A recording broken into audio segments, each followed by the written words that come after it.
awaited. Welcome back to our 14th episode of Buddies, Barbells and Bagels. I am here with Mr. Jazzy, Sean Mclaney. That's me. That's you, the jazz man. And we have taken a little bit of a hiatus for the last month. Not on purpose. Not on purpose. We are making no apologies today. We are pretty much just going to get stuck straight into it. We've been working our little butts off. We've been building a house. I've been contest prepping. Sean's had shock and hay fever. We've had a lot kind of going down, and you've been actually really busy with work too. So in a good way. Yeah, in a good way. So it's all been positive things on our end. We have just been busy little bees, but in a really productive way. So we apologise. But we've got some awesome topics that you guys have sent through. I got like 6 on Instagram today that were really, really good ideas. So in the upcoming episodes, we are going to be covering basically some, what did I say before? A nutritional one. We're going to do some kind of busting myths. For powerlifters. And then nutrition for powerlifting and strength training, which is a big one.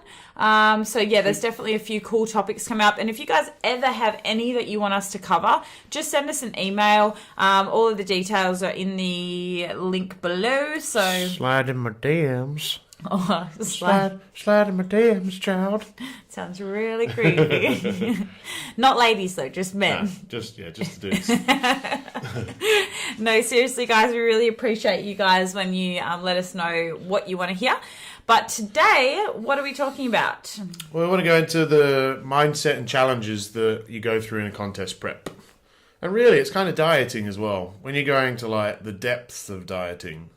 But you tend to, when people say I'm dieting, they don't really diet as far as you do when you go into a contest prep. Yeah. And you really go through, there's such a difference between, say, a guy going from 15% to 8%, and then from 8% to get down to contest stage lean is just a completely different dimension of hatred and self-loathing. Yeah. Females, what would you say? Let's just say you go from 25% to 16% would be a nice level, I would and then say to go 16% right now below. I'm not lean enough because I don't feel like shit enough. Yeah, exactly. Yeah.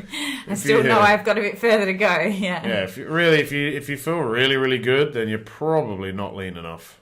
Yeah, you shouldn't feel good. I had a moment today where I was pretty tired, but I haven't really been having too many of them lately, which means that we have to kick things up a bit. But I guess this episode, how it's going to differentiate between the last episode that we did on comp prep. So if you want to learn more about comp prep as a whole, really, in that first episode, I think it was episode 2, we delved into kind of comp prep for beginners, all the financial side of things, the things you need to be aware of. But yeah, this one's going to be more so about the mindset that you somewhat need to adapt to and or change. And also we want to actually give you some tips rather than just talk about it. So some tips on like how to break through motivation when you're having a lull, when you're tired, when you're having those hard days. So that's going to be today's episode. But you can apply this to anything in life. Like it doesn't have to just be comp prep. Like you could be doing a powerlifting prep and having a shit week where you're sore and you're tired and your motivation's low, and that happens too. You might be getting ready for an event or a sporting game. Like it doesn't really matter. These things aren't specific to contest prep. Some of the feelings and emotions will be, but the actual action steps, not so much. So definitely don't be disheartened if you are not thinking about competing. Use this for other areas. So I guess starting off, let's get into our tips for the week, the him and her tip. You want to start off with your for him tip? I will. We're talking about contest prep, so we might as well go into body hair. Oh, good, because I'm doing one on skin, so perfect. Nice. Yeah. Well, that works very well. We don't really converse and tell each other what we're doing on our tips. Because it's kind of, let's just record a podcast and talk shit for half an hour. But we're really professional. Yeah, exactly. We don't have notes. Body hair. The majority of people, it's changed these days. Guys tend to like the old shaved legs and all this sort of stuff. I'm not a fan. Yeah, I trim mine down a lot of little ladies bit. Don't actually like. We're not into it. No, the like razored smooth look. No. But if you're manly to have a little bit. It's of hair. a little bit hair, yeah. If you're not back hair.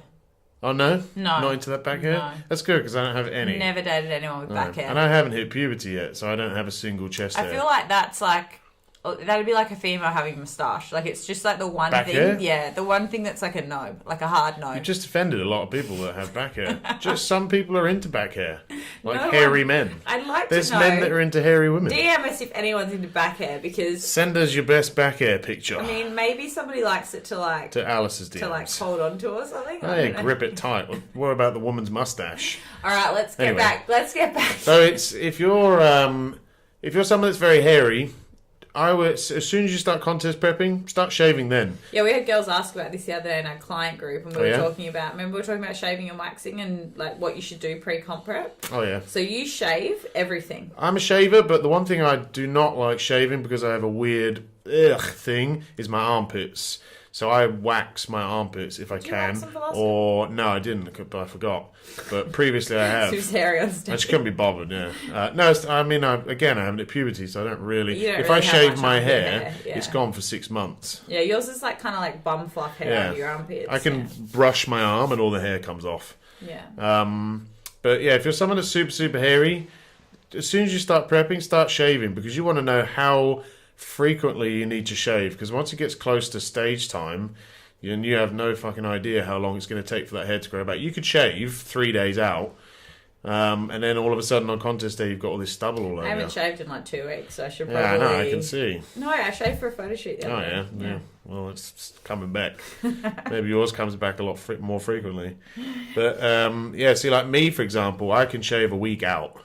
And then I go and tan and what have you, and I won't have any fluff. But you'll see so many people on stage with the old fluff. Yeah. You know, and the hardest place is the old Gucciarino. Oh, the you know. vagina. Yeah, the vagine. Yeah. So, I mean, I'm not obviously too familiar with the lady bits of shaving, but we're talking for I him. had to shave your like gooch and hammies. You did, last yeah. month, yeah. Because you've got all these can't see like it. blonde little bum fluff, literally. Yeah. I got marked down one year because they said that I didn't shave my hamstrings You had a properly. hairy bum fluff? So, Yeah. Yeah. You can't see it, so you need someone else to get all up in your business, Yeah. you know, especially down there in the old Gucciarino area. But yeah, start early, get used to it. How are people seeing your gooch on stage?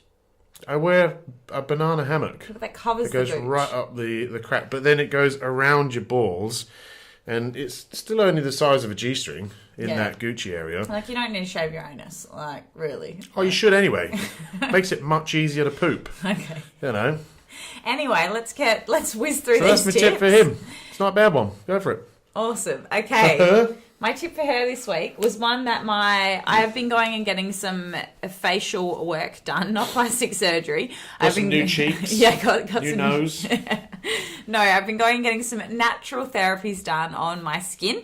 I've been someone that's always struggled with, you know, breakouts and acne and that sort of thing ever since I was like, you know, 15, 16 years old. It's always bothered me. I've had quite not super crazy deep scarring, but definitely like pigmentation and redness from scarring in the past.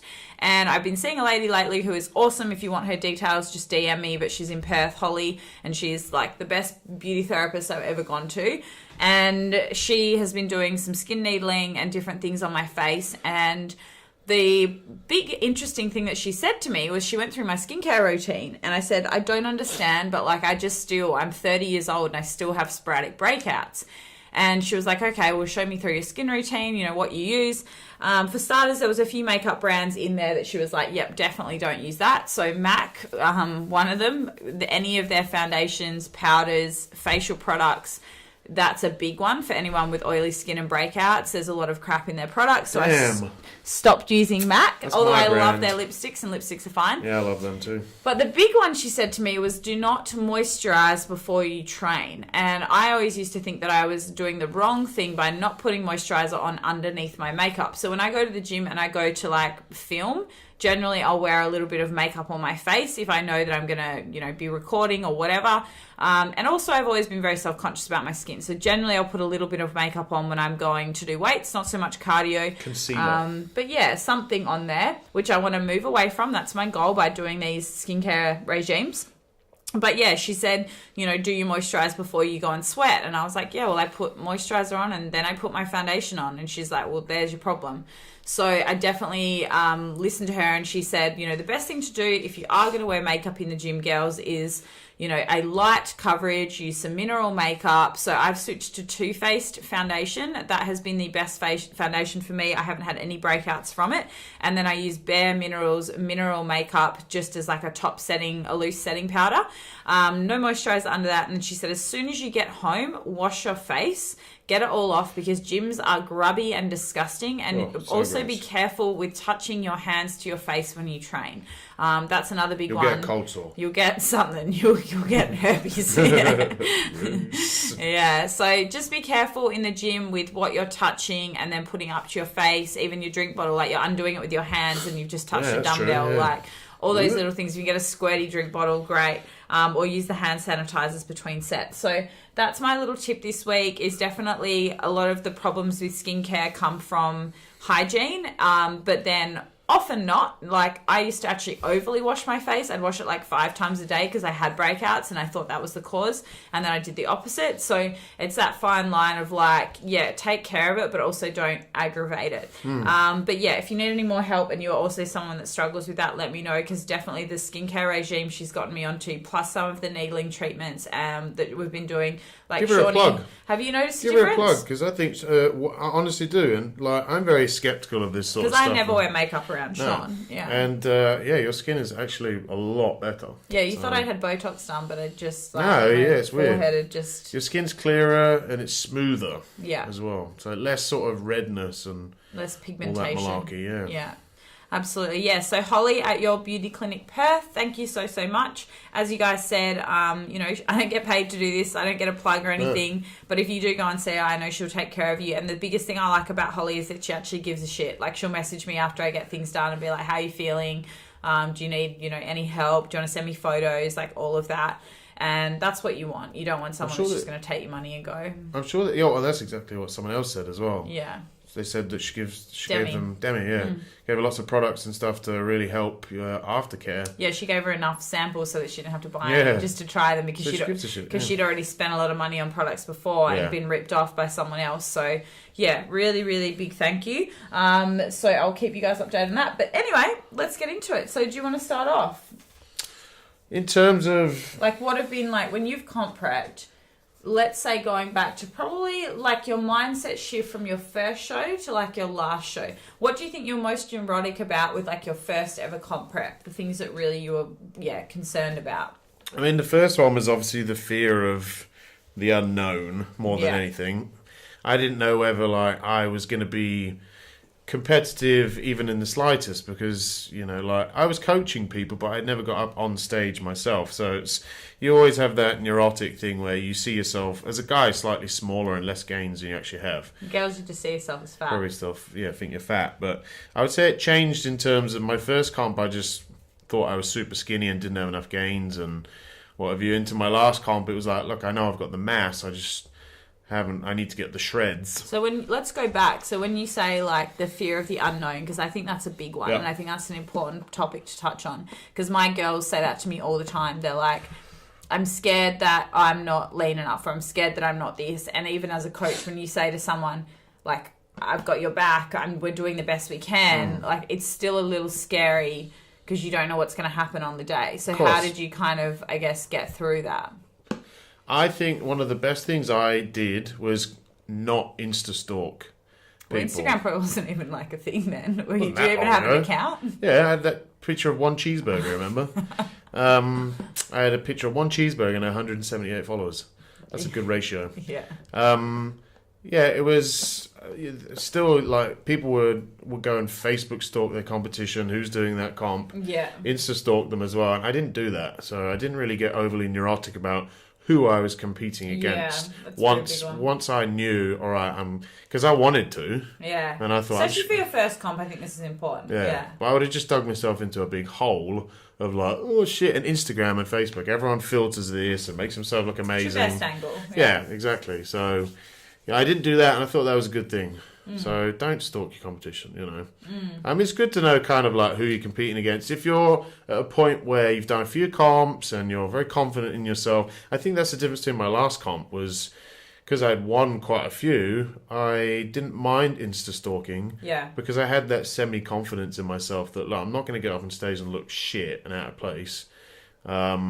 who am I against? I want to see what they're bringing and what package I need to bring to beat them. I think you're also more realistic when you've done a few shows of how someone's going to look on Instagram versus real life. Exactly, yeah. You can look past all the smoke and mirrors. Yeah, whereas when you're... Yeah, like I'll look at a girl on Instagram and I'll be like, oh, cool, she's posting a photo of her upper body. And I'm like, why is she always posting a photo of her upper body? Oh, she's got fat legs. She's got chunky there. So, people are going to post, again, their best body parts. So... I think I'm the same for my first timers. I really prefer them to get off social media, not be on it as much, not compare, but yeah, all of those things. And also only listen to their coach. And we're not just saying that because we're coaches, but even as a competitor, like nobody else knows your prep more than you. Nobody else knows your body more than you and your coach. So, even though people think they do. Yeah. They'll talk to you like in the gym and they'll be like, oh, you should be doing this. Oh, why are you still having salt? Why haven't you cut salt yet? And then you'll start to freak out because you're like, oh my God. And then you'll message your coach and be like, why aren't we cutting salt? And your coach is like, because that's fucking stupid. I'm not a big head. Yeah, so I think that if your coach is doing something, they're obviously doing it for a reason. And if you're feeling that way, just ask a question rather than saying, why aren't we doing this? Just say, hey, I was just wondering because someone mentioned this, and that's okay. And then the coach can probably explain to you why that's fucking stupid and like why we don't do things that way. But if somebody knows nothing about you and they're offering you advice, then I think it's important to like just be like, oh, thanks, Thank you. Thanks, I've got a coach for a reason. Exactly, I'm cool. Yeah. I think that, and I think I did that. I was being coached by Dr. Joe Klemczewski at the time, and I literally just did that. If I had any questions, I'd ask him and no one else. Because how many people do we get message us that are already getting coached by other people and they want our advice? Well, I had it the other day, didn't I? Yeah. And it was a coach that I know, and I was like, sorry, look, just ask your coach. I don't know the full story. We don't know the full story. And also, it's very disrespectful. Yeah. Like, and he looked awesome. Yeah. I was like, absolutely. You're doing all right. But like, we don't know the full story. So if a client comes to us that's from another coach and they're like, oh, I'm not getting lean enough, I'm not this and not that. And it's like, well, you might have been cheating on your diet or binging, and we don't know all those things. So I'm never going to either blame another coach nor blame a client unless I know the full story. Yeah. And we get those horror stories too where there is bad coaching and, but again, whilst you're in a prep, don't go contacting another coach. Like, wait till the show's over and then get in touch with someone. I always say, I've had a few girls that have wanted to start working with me on their reverse diets whilst they're still prepping, like to get lined up, which is fair enough. But it's like, just do the show first and then, focus on that rather than getting yourself overwhelmed with everything else. Try not to do too many things at once. Yeah. Your brain has to be in one place. Yeah. Your brain isn't going to work very well when you're comp prepping. Yeah, not especially if your calories go low, your cardio goes up, and you're still having to deal with a 9-to-5 job or whatever. Yeah, absolutely. That's the other big one. Yeah. How would you feel about your first comps in comparison to like coming up to a recent one? Very well. Actually, I actually feel like my mindset's changed. It's kind of gone in waves and flows. So when I first competed, I was nervous, scared / excited / didn't know what to expect, didn't know if I was going to place, didn't know anything. Actually kind of how I feel right now. Whereas all the shows I've done the last 4 years ago, like IFBB, Worlds, all of that, I kind of knew how I was going to do. Like you kind of know looking at yourself. And because I'm doing a new federation is almost like feeling like a newbie a little bit again. Like I don't know how if they're going to like my posing or, how everything's going to come out on stage, who I'm going to be against. So I've kind of tried to, not look on social media too much because it's a new federation. I have seen a little bit, but it doesn't really deter me. More so now, my mindset will be different in that sense. Yeah. I would say when I see people, it more motivates me to push harder. Of course. Whereas I think, and I've actually, to be honest, always been that way. I've never been the person that's gone and then messaged my coach and been like, oh my God, this person's shredded. Screenshot. What do we do? Screenshot. No, I've been like, oh fuck, okay, they look pretty good. Like, let's step this up. But there's only so much I can do. So even if that person is leaner than me, their shape might not be as nice, or they may be unsymmetrical, or all of those things. So I never really look at it and go, oh, fuck, it is what it is. So especially if it's a new fed as well, you kind of, if someone's done a few comps in that federation, then it's actually kind of cool to look at what they're bringing to the stage. Yeah. In comparison to IFBB, ICN, WFF that you've done before. I also like this comp prep, full transparency. I'm not 100% happy yet with what I'm putting on stage, and that's been hard for me to say and admit. Whereas I've never ever, I can't ever remember a comp looking back where I've ever put up a package and been like, wow, I fucking nailed it. Like, I've always had things where I'm like, could have been leaner, could have had more muscle there, could have done this, could have done that. Right. But I've always kind of known, whereas with this one, I'm like, I have no idea if I look fucking terrible or if I'm like somewhere in the ballpark. So for me as a coach, this prep has been different because it's so much, little fear of the unknown somewhat. But at the same time, I wouldn't say that, like, you can have two mindsets to adopt in this situation. Like, I could go one way and be super negative and be like, oh, you know, like this and this and this is happening and I don't know what's to be expected, or just get on with it and just do the best that you can. And I think that that's probably the only mindset that you can adapt to with a comp prep, because you've got no other choice, really. You either pull out or you do it. So it's like, well, they're your choices. So unless you're the most confident person on the planet, you're always going to be... What's it Josh Lenartowicz says? He says, inspiration by desperation. Yeah. There's always going to be that, like, angst to you that it's pushing you. Fuck, I don't want to be the fat person on stage. Yeah. You know? So, yeah, it's kind of good to have that a little bit. I think so. It's good to have a bit of, like, a competitive edge, I guess. And maybe, I think that, I mean, I got into the sport of bodybuilding because I was an athlete and I had a goal and I had a focus and I used to want to do well. And I used to want to beat my personal best. That was always my goal as an athlete. It was similar with bodybuilding. It was like, yeah, sure, I'd want to win a running race. But realistically, I'd know some days I wasn't going to win. But I'd still want to get a personal best time. So it's kind of the same with bodybuilding. It's like you go up there and you're like, I want to bring my best package. I may not win because I don't know who the fuck's going to rock up on the day. But it is what it is, and hopefully if my best package is a winning package, then that's a bonus. Like, whereas I think that if some people get into the mindset of being too hard stuck on just winning and not about, like, the actual, what they're trying to achieve, I think that's where you run into problems. When they've got their mates around them being like, you're amazing, you're going to win, you've got this. And then they always take their foot off the pedal and get a little too relaxed. I think you do need, like Sean said, be a little desperate for, like, to push yourself harder. And even I've had clients before that look fucking good and I won't tell them. Like, I'll just be like, yep, everything's good, stick to the plan. Yeah. You're all right. You're almost there. And they're fucking shredded. I've got a couple like that at the moment. Got two at the moment that I know are going to do really well, and I'm just kind of, not even two, I reckon I got like 3 or 4 at the moment. So, all my clients right now that I'm prepping are in really good positions, and I think that it's, again, you want to be the coach that says, you're on track and you're not just being a dick to them, but at the same time, don't blow smoke up someone's ass because they're going to get relaxed and complacent, or they might go the opposite way, but I'd say for the majority, they'll go that way. And then also the other side to that is, even if they don't get complacent and it does motivate them more, what happens if they don't do well on the day? Then it's the after effect of that. So I think that that's something that you don't want to build up yourself to winning a show, because the after effect on your mindset can be really hard and really detrimental. And we see people go the opposite way, where all of a sudden they hate competing and they hate dieting and they hate nutrition and, oh my God, comp ruined my life. Like, no, it didn't. You were just in a shit mindset. Yeah. That's true, and I think that's a big one is, don't build it up too much. It's just a local bodybuilding show. It's a local bodybuilding show. It's fun, and they do mean a lot, and they can change people's lives. You know, we've got jobs out of it, so it's kind of cool. Yeah, absolutely. It helped me grow my platform. And your confidence, your friendships, all that sort of stuff. So they are really cool. Yeah. But it's not the be-all and end-all of your life. And if it's getting to that stage, there's an issue. And one of the huge things you see every season is finished relationships because of contest preps. That's a big one. It's huge, and it's like, is it really that important? It's that's one thing. And they'll say things like, "My boyfriend doesn't support my dreams," and I'm like, of your local show, really? I get it if you're going for a pro and like an IFBB pro card, fair enough. Even then, it's kind of like. Yeah. Depends how you're behaving, like, I think. Yeah. If you're already a pro and you're going for the Olympia stage, all right, maybe. Yeah.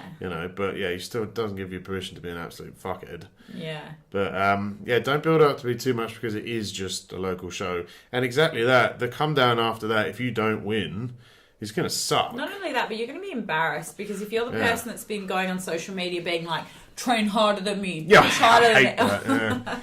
Yeah. Oh, come at me. No one's going to outwork me. Yeah. There's always some motherfucker out there training harder than you. Yeah, have you shut watched? up. Have you watched the CrossFit Games? They train way harder than us. Yeah, sit down. Jeez. Sit down is my favourite saying. Yeah, sit down. Yeah. Oh my god, jog on. Yeah. So it's don't be that person. Don't be that dickhead on social media because you will look like a massive twat when it's all over. Yeah. Like, I mean, I'll put up posts, and I've probably put them up lately that'll say, like, you know, like, I don't know. I don't even know what, like, posts I say, but more so, like, I'm working bloody hard and I'm going to give it my best, but I'm not saying, come at me, come work harder than me. Yeah, exactly. Like, I think it's just the more you build it up, the more you put it out there, and that is why I think some people do better to just post less when they're competing. Yeah.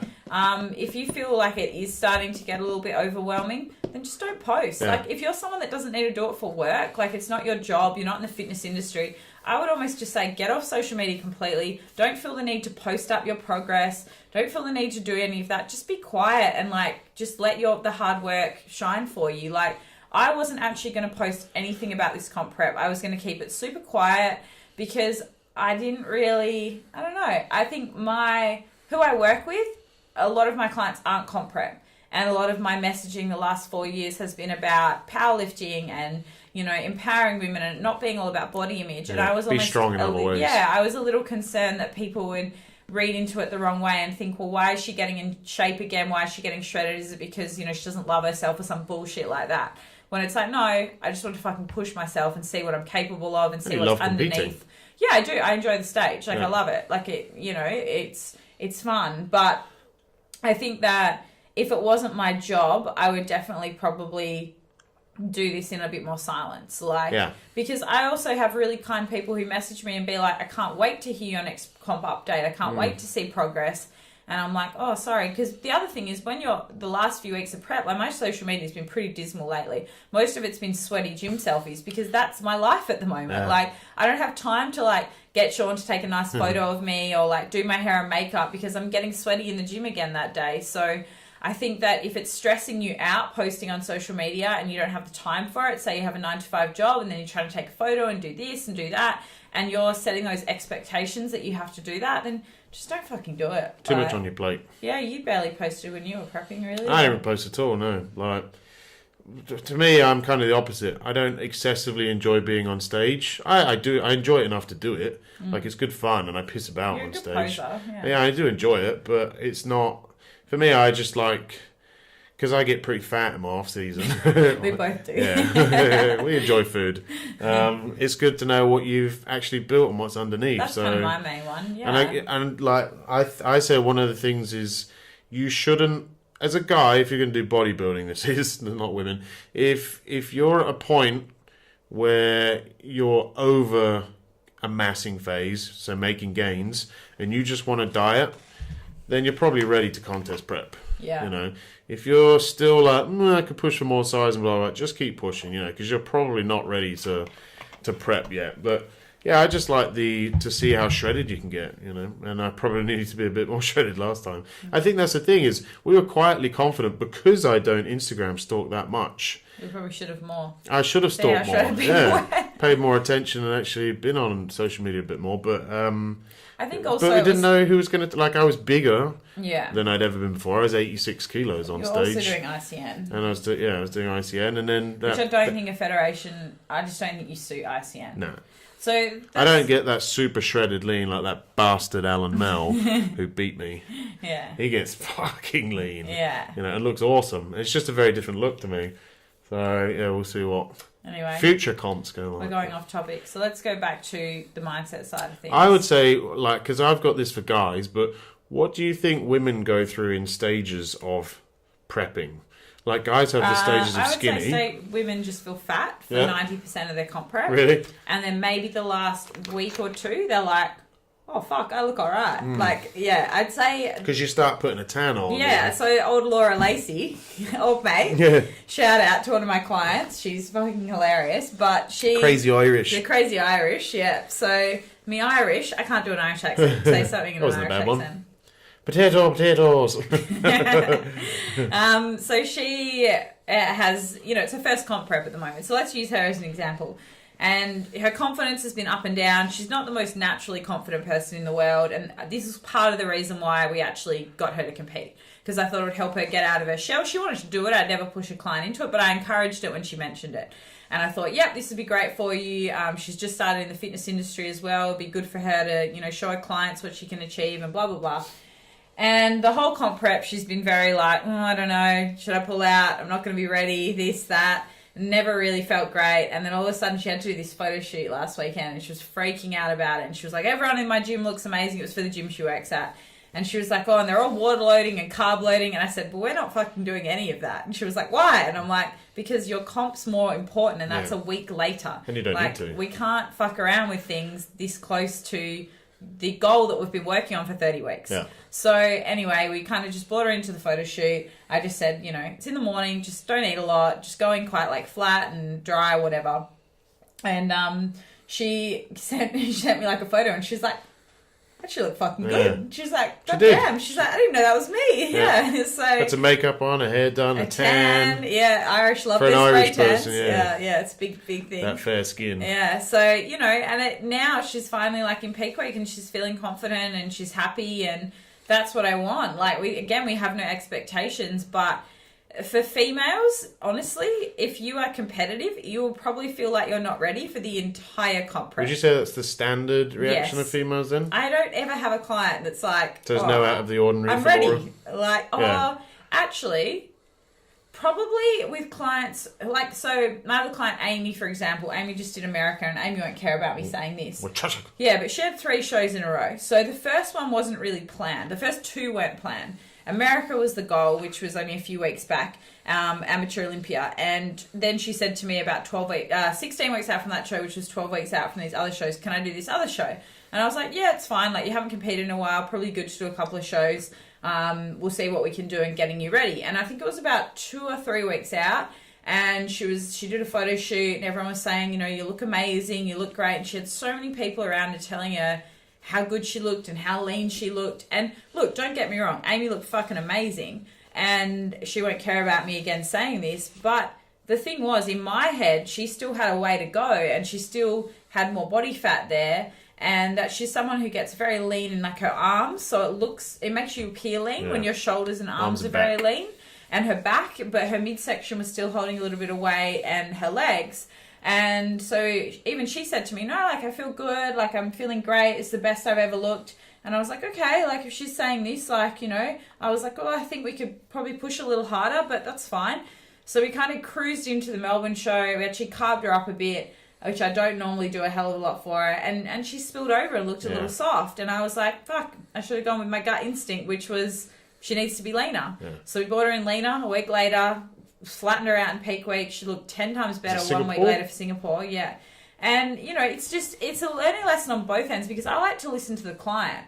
And if a client that's competed before, like she's done a fair few shows, says, no, like, I'm at my stage weight from my last comp and I'm feeling great and I'm looking lean, and it's also different lighting. She'd moved house, so it was kind of hard to tell. I was seeing her in person a bit, which helped. But yeah, it's very hard to get that feedback. So the biggest thing is like being in tune with your body in the final few weeks, because you want to be able to wake up and say to your coach, I feel leaner today and I look leaner, or no, I'm a bit bloated, or this and that, because they're probably changing carbs and changing things and seeing how you respond. And then your coach might then dictate whether they're going to flatten you out into a peak week or maybe carb you up. So me, for example, in my peak week next week, I cannot believe it's peak week next week, I am probably going to have a peak week from hell, because it's not going to be fun. Because I'm not going to get any carbs. I know that now, because I don't need them and I've still got a ton of body fat. Vegetables are carbs. Yeah. So hopefully by London, I'll get to have a nicer peak week. That'll be our goal, I think, to do that. Weeks. But for this week, this show, I just need to keep dieting. So, and that's what, I think that's important to understand, because that's a big mindset thing, is also what's going to happen in peak week. And I think people think that it's this magic week, but if you're not lean enough, so I know I'm not lean enough right now, I just have to keep dieting. Yeah. Whereas if somebody is lean enough and they're ready to push carbs and they're dry and they're flat, then we can throw carbs at them. So I've got 2 girls at the moment that I know I'm going to get to have a bit of fun with next week and carb up, Demi and Kayla. But all of my girls doing ICN this weekend, I'm not really carbing them up because the bikini girls in ICN are not lean enough to be carbed up. So if you're... That's not the look that they go for. It's not the look they go for. So if you're ICN bikini, you're meant to have body fat. You're not meant to be super shredded. No. Whereas ICN fitness sports model, I'm going to carb those clients up if they're lean enough. Because what happens is if you carb someone up who still has body fat, they just end up looking like a little bloated and like watery, and they look fatter on stage. You're better off like bringing them in dry and flat. Like Amy, she looked better flat. Yeah, because she just had that little bit of body fat still there. So we learned from that, and it's always a learning experience as a coach with a client as well, especially when you got a client that is giving you a lot of feedback and they feel they know their body really well. It is kind of like a bit of give and take. But now I know, and we've had this discussion now, me and Amy, I've said like we're pushing through to Arnold's, and I said like, you're just going to have to do what I say. And if I say you're not lean enough, we're going to... Don't try and dictate what your coach should be doing. Yeah. Let your coach do what they want to do. Yeah. Yeah, she definitely wasn't doing that. But, you know, I was listening probably too much, and I should have probably... And because she's a friend as well, I probably should have been like, no, put my coach hat on. You need to get fucking leaner. Yeah. So, that's probably a big one. For girls, I think, you're just going to feel... some of my girls who are a little more naturally skinny will have the skinny feels the same as guys. Yeah. I've already got one now. She's 22 weeks out and she's been sick for the last few days. And she's like, I've lost all my gains. I was like, you're fine. I think that generally you will more so get the I'm still fat would probably be the most common thing to look at. And if you are feeling that way, the best thing I always say to my girls is go and look at your photos from the start of prep. Exactly. Put them next to each other, have a look, see how far you've come, and keep focusing on moving forward. And look at all of the photos intricately. Like put them all side by side, look at the start, look at the end, and you'll more than likely should see some huge changes. So. Yeah, absolutely. Guys are very different, I think. Like it's more often than not, it's I call it the stages of skinny. Which is, stage one is when you start your diet and when you kind of have kidded yourself that you were on X amount of calories. So you think, okay, I was on 3,500, 4,000 calories, when really you're on 4,000 calories plus some KFC, some Maccas, some shit food here and there. And then all of a sudden your coach drops 500 calories off. So that first week, what you'll tend to do is probably drop 2, 3, 4 kilos. So you've instantly gone, fuck.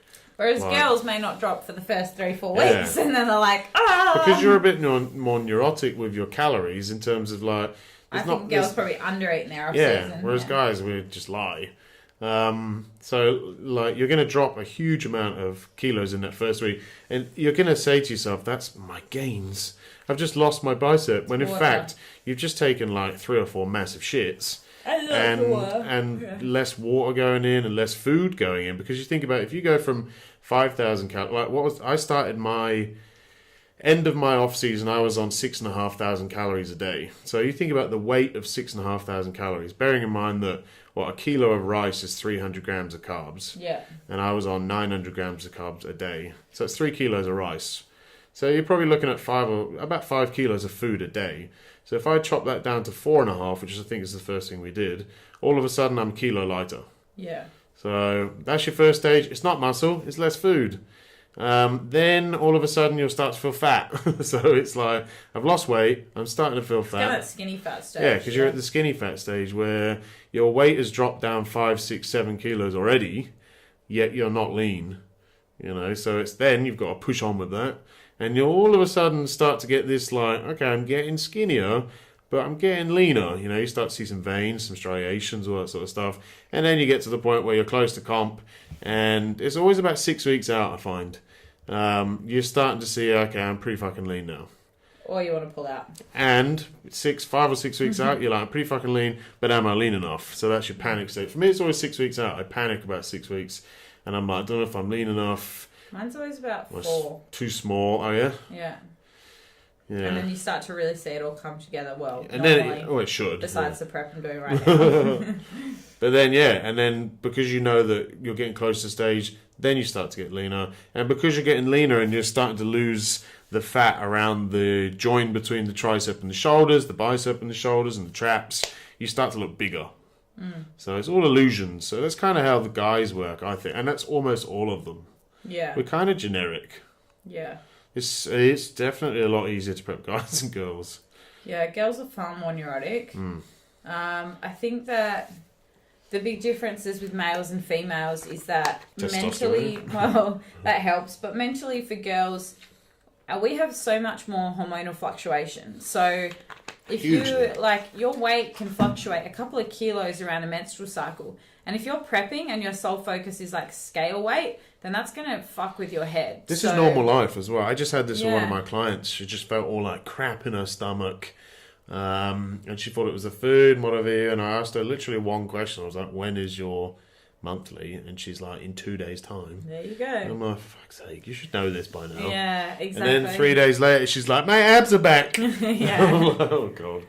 Yeah, exactly. So I think that you need to be aware of that and not freak out if you have a check-in where your weight's gone up a few kilos. What I tend to do with the girls when they're in their menstrual flow is I actually get them to weigh in every day that week. Yeah. Just so I can see a change and then see a drop. So yeah, that's probably, you either do that or you don't weigh at all during that time. So you got two options there, but it depends on the coach. Generally for my lifestyle clients, I'll get them to not weigh, but generally for my comp prep clients, I'll get them to weigh just because I want to see the change. I think a big strategy on that certain week is to not change too much, if anything at all. Because you'll panic and you'll think, fuck, I've gone up 2 kilos. I'm going to chop my weight and I'm going to chop my food and I'm going to do more cardio. And then generally, if I have a client who has gone up in weight a fair bit, I may get a little more aggressive depending on how close we are to stage. But if it's say their weight's the same, then I won't change anything. Because I'm like, well, technically that's a drop because you've probably just put on a bit of fluid. So depends on how close they're out of stage. If it's a lifestyle client, we'll probably hang it out a week and just see, like Sean said.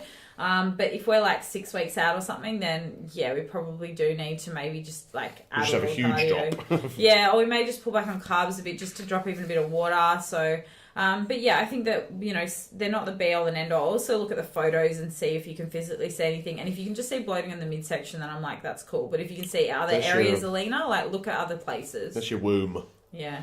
Your inflamed womb that's shedding. So let's go into other areas, I guess, of mindset. What other areas do you feel like people struggle with in comp prep? I think balancing life is a huge one. And that comes back to the fear of missing out. Yeah, FOMO. Yeah. I think that comes down to the initial consultation with your coach is how far out are you starting your contest preps and how aggressive is your prep going to be? Have you got birthdays and anniversaries or any huge events in that prep? Holidays in that prep. And so frequently you do, and it's like... Okay, maybe don't prep that time. Probably wouldn't prep. Yeah, it's going to just... All right, you can make it work with... If it's a big birthday, that's going to suck, Like, coming from personal experience of someone who has had probably a very less than optimal contest prep, I was travelling far too much. And you had your 30th. Okay, I had my 30th. We travelled to Sydney, Melbourne. I think I did Melbourne twice. Where else did I go? Somewhere else. But traveling too much. I was working too much, Bali. Doing too many courses, seminars, this and that, and just not prioritizing prep. No. So really, it was bad timing. And the only reason I was hustling so much and working so much was, I fucking love my job, but also that we had bills to pay and we're building a house whilst renting and doing all of those things. So financially, I've been under a bit of pressure and... Launching a clothing brand. Yeah, then decided to launch a clothing brand. My prep's going so smoothly. I'll launch a clothing brand as well. I know, I'm smart, I know. But again, I'm telling you guys all this because even coaches make mistakes and I don't regret doing those things in my career because they've all been amazing and I loved those experiences, but I kind of regret them for my prep because my body's not physically where I would like it to be. You've got to learn that you're going to have to put yourself first. Yeah.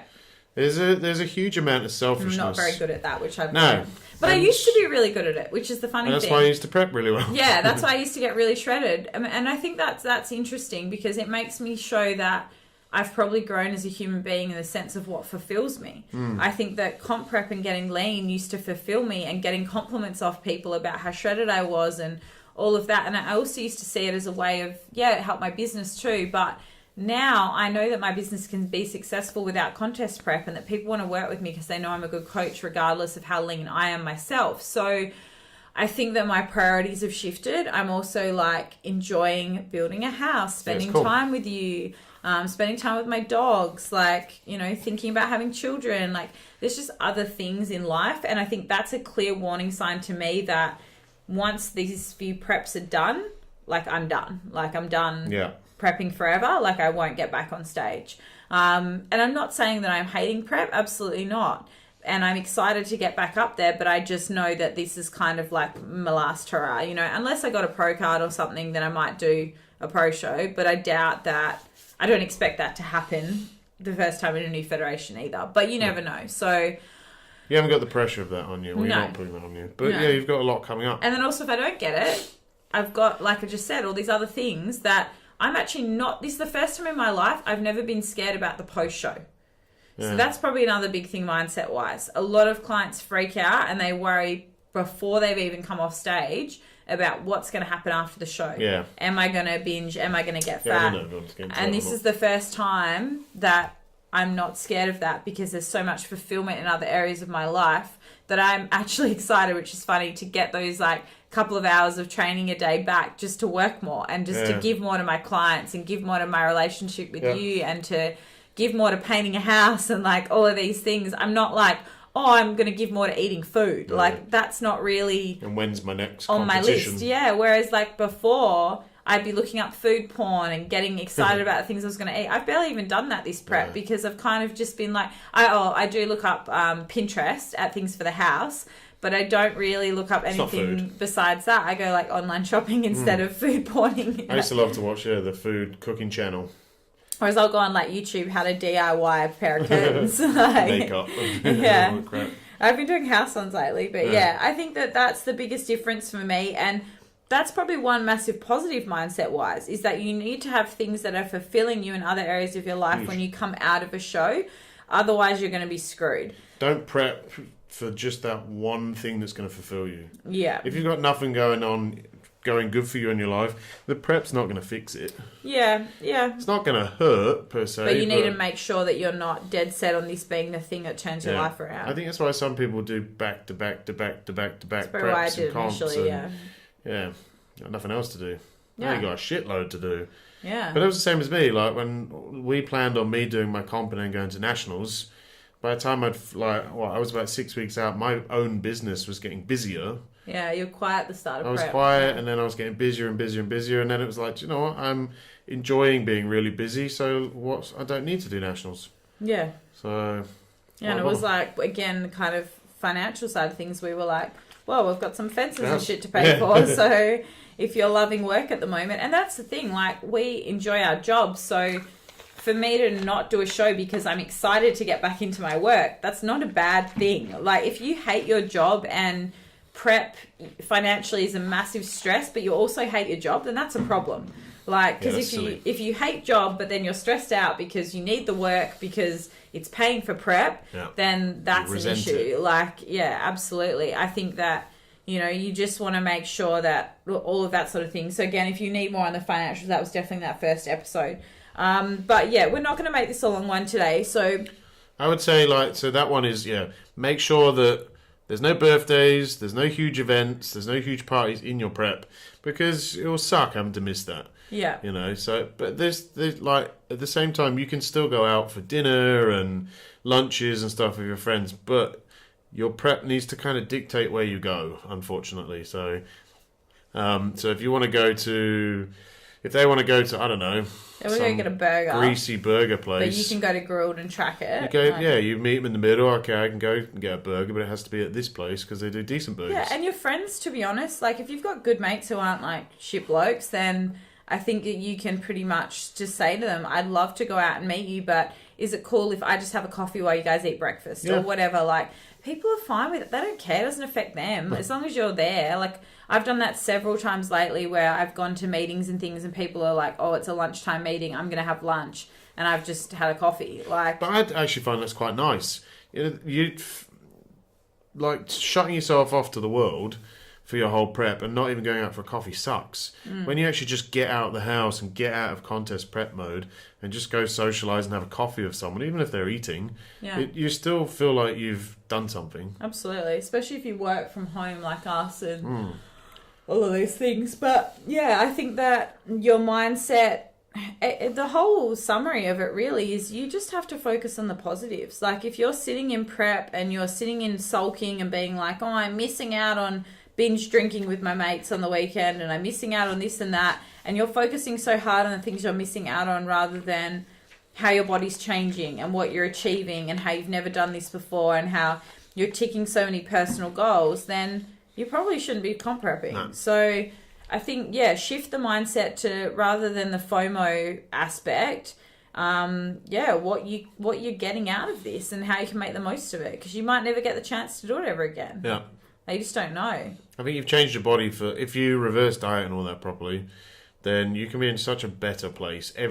I find if you reverse diet and you prep well, you can, every contest you do, you can get in a better and better place. If you reverse diet properly. If you do it properly. And I think, have we done one on reverse dieting or not? Yes, I think so. If not, we'll do one. I can talk to you about all of the times that I fucked up my reverse diet, and I can list off many a times. Like booking a trip to America after my last show, and that's pretty much the fattest I've ever gotten. So, not ideal. Yeah, Sean's just the perfect model client, but he's also very good at putting his own goals first, and I'm not so great at that, clearly. I'd probably try and stay too lean for too long, rather than getting into gain season, but that's for another episode, I think. Yeah, that's probably another fear that a lot of people have, is they get worried, but yeah, I think that's another one we can probably touch on. And if you guys want another episode on comp prep where we can talk about the transition from contest to off season, how to approach it, maybe how to structure your off season and all of those things, I think that would be a pretty good one. But yeah, I mean, so what's your, I guess, final tip mindset wise for the whole of comp prep? What would be the approach that you'd say to a client that you want to go in with? Say you're having their first sit down, signed up to comp prep, and now they're like ready to roll. What would be your piece of advice to them?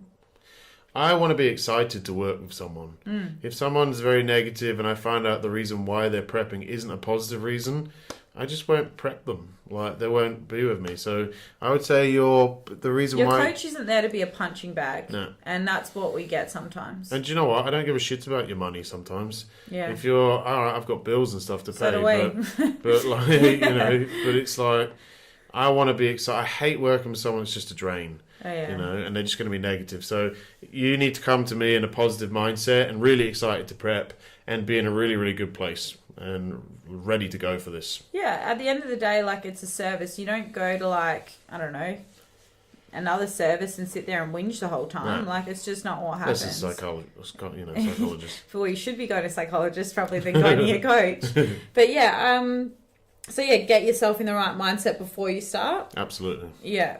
And in saying this, like, we are not heartless. Like, Sean would probably know that I am so, so kind with my girls and very patient and Too kind. You give far too much. I do, but at the same time... In a good way. Yeah, but at the same time, I've got a point where I'll crack and I'll say, no, I'm just not prepping you. Yeah. Because you're a brat. Oh, yeah. I've had clients who... I say it's bratty behaviour. When I'll tell them to do something and I'll give them all the solutions and I'll give them all the answers, and then they'll go and do the opposite. Yeah. And then they'll come back to me and be like, oh, it didn't work. And I'm like, no, like, this isn't working. Yeah. Like, I can't coach you because you're uncoachable. And some people are uncoachable when they're at the point where they're just not doing anything and then blaming you and not taking any accountability. It's almost very irresponsible.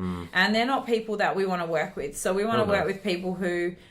in the mindset when they come to a coach where they are ready to understand that a coach is giving them a plan and their goal and their job is to then go and do that. And we're not coaches that make our plans overly complicated and hard. So really, we're not asking for a hell of a lot. And if a client is struggling to do something because say a client messages us and says, they're a mum and they're like, look, my training sessions are taking too long. I need to be in the gym 15 minutes less. Cool. That's fine. Cool. Can we split it over 5 sessions instead of 4? Can we shorten these? Whatever. But if a client's coming to us every week in a check-in and saying, my life's shit, this is shit, that's shit, every week, it's like, we can't fix that mindset. No. You've got to fix that. You've got to fix and figure out whatever else is going on in your life and going, well, is it comp prep that's causing that? Or is it just a bad attitude and maybe other things that aren't fulfilling you? So I think that's, Gratitude. An attitude of gratitude. Exactly. Gratitude is a massive one. Yeah. The thing I always say to my girls if they're ever having one of those days in comp prep is I'm like, you can afford to comp prep. If you can afford to pay me, then be grateful, because that obviously also means you've got a roof over your head and you've got money for a gym membership and you've got money for food and all of these things that a lot of people don't have. You've also got time in your day to prep. And a lot of people don't have that. Me at the moment, trying to fit it in has been challenging, but I'm getting it done. But, a lot of people, like, let's say I'm nowhere near as busy as other people. What about a mum of 3 who's got 3 kids under the age of 6 and single? Like, they've got it 10 times harder than you if you're worried about getting to the gym once a day or twice a day even. There's mums of 3 that prep. I had a mum of 7 that prepped. Yeah, that's so crazy. And 2 of them were under the age of 4 and twins. So if she can prep and keep a positive mindset and...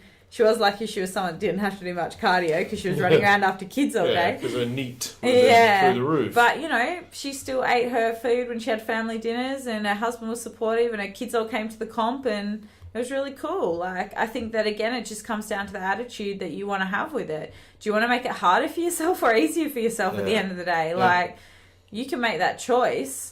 Do you want to make prep hard by saying it's going to be hard every day? A bit miserable makes it harder. Oh, yeah. Sitting in your shit makes you smell like poo more. Exactly. So I think that's the biggest thing is choose the attitude you want to adopt. And like you've said it before, but you almost need a little bit of a sadistic mindset. Yeah. Where it's almost like, the harder I train, the more I push, the more I do this, the better I'm going to look, rather than being like, training's so hard. That's what I get. I find the hungrier I get at the end of the day, I feel like I'm burning more fat.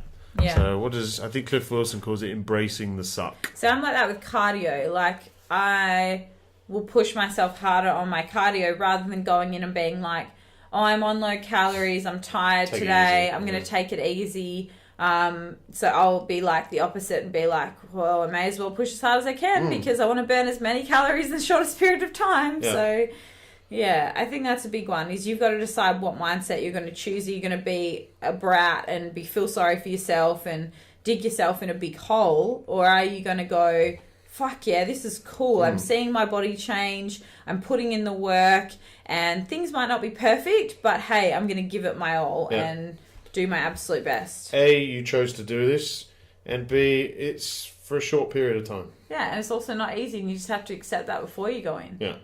But then it's a choice that you're going to be making, and things might not be easy, but that's like anything in life that's worth having. It's not going to be... Exactly. It's not going to be like when we got our dogs. Thought it would be easy. I thought it would be all sunshine and rainbows and just cute little puppies, and then they ate our furniture and shit everywhere. Yeah. So, but now they're really cute. They're laying on our office floor while we record this. They've got no input, so... No. I would ask them, but they're asleep. The same thing with kids, you know what I mean? Like, they're hard work, but then you ask most parents, not all. Would you change it? And they're like, no, I'd have another 2. Yeah, so I think you just got to, again, choose your hard and understand what that hard's going to be and that it's worth it for that end goal. Same with business, same with putting in... you might have to do some midnights for a month, but then you won't have to do it the next month. 2 years. Yeah, exactly. We're still doing midnights. It's actually almost midnight now, so... No, it's not that late. It's 11 odd. All right, it's my bedtime. So we're going to wrap it up there, I think. Yeah. So, make sure you're in a good mindset coming into a contest prep, and you'll fucking love it. Yeah. Awesome. Simples. Understand that if you are having a day where you're tired or whatever, and you're having one of those moments where you're doubting yourself... You just have to shift it somehow. And that might be gratitude. That might be going for a nap. That might be changing your environment, getting out of the house. That might be chatting to your coach and just telling them in a way of not a, moany way, but a way of, hey, I need a bit of help. Yeah. Can you just give me a bit of reassurance that I'm on the right track, And then any good coach is obviously going to do that. So... that's pretty much it. I hope you guys enjoyed this episode. If you guys enjoy the mindset side of things, I running our next mindset workshop on the 24th of November. So it's not for a little while, but it did sell out last time. It's going to be in Perth from 1 p.m. to 4:30 p.m. Same place we did it last time, Fraser Suites, Perth. And it's going to be about self-sabotage again. But this time we're going to be talking more in a general sense of like life as well as food. So if you're self-sabotaging like relationships or business, or your mindset is a big one. Like, are you just in a negative mindset all the time and you're sabotaging that mindset? Anyone that's thinking about comp prepping, probably a good seminar to come along to. Or anyone that's even just sucks at dieting, no confidence, any of those things. So it'll be really cool. And the live events are really different because they're really engaging and really fun. Also, it's only $49. So pretty bloody cheap. Chock a block last time. Yeah, it was sold out. Yeah, I think we had 80 there last time. So we're going to cap it again at 80 because that's all we can fit in the venue. So if you want to get info on that, just shoot me an email to info@aliceround.com or just DM me on Instagram. That's always the easiest thing to do. I can just send you a link. Anything for you to plug today? Follow me on Instagram. I'm up to about 1150 now. Lovely. I think last time I did a podcast a month ago, I don't think I'd hit 1,000. Yeah, and I'd love to know if you guys are enjoying Sean's Insta stories. Because I was going to do Insta Insta story, and now I've been doing it and being semi-active. He's been pretty good. Yeah. So tell us if you've been enjoying it, if you've been following along. I get about between 500 and 700 viewers a day. Nice. So I have no idea whether that's any good, but I have 1,100 followers, so that's what, 3/4? You're doing the ratios. So yeah, exactly. It's all about ratios. But yeah, it's fun. It's good fun. All right. Thanks, Jazz. Thanks for having us. That's all right. On that note, we'll see you soon. We'll do more podcasts more frequently. Yeah, thank you so much for tuning in, being patient with us while we have our little September hiatus. But we will be back in the full swing of things, so send us in your topics. Thank you for tuning in again, and we will chat to you soon. Tally ho.